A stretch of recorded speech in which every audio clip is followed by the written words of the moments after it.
বানিয়ে ফেললাম আজকে আমার সম্পূর্ণ একটা নতুন রেসিপি, পটল মনোহরা।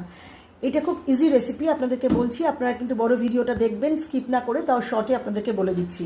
প্রথমে একটা পাত্রে মসুর ডাল আর আলুটাকে ভাজার মতো করে কেটে নিতে হবে।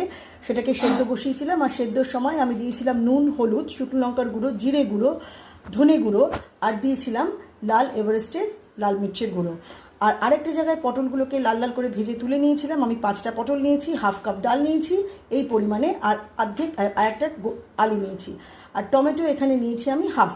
তারপরে এখানে একটা গুঁড়ো মশলা রেডি করতে হবে। ধনে, জিরে, শুকনো লঙ্কা, আর এলাচ, জয়িত্রী, জায়ফল, লবঙ্গ আর মেথি, এই কটা দিয়ে, মৌরি দেবো না। এই কটা শুকনো মশলা ভেজে সরিয়ে রেখেছি। তারপর ডালটাকে তেলের মধ্যে জিরে ফোড়ন দিয়েছি। জিরে ফোড়ন দিয়ে সেদ্ধ ডাল, আলু আর পটলটাকে দিয়েছি, দিয়ে নাড়াচাড়া করে ভাজা মশলা দিয়েছি, আর দই দিয়েছি। আরও কিছুক্ষণ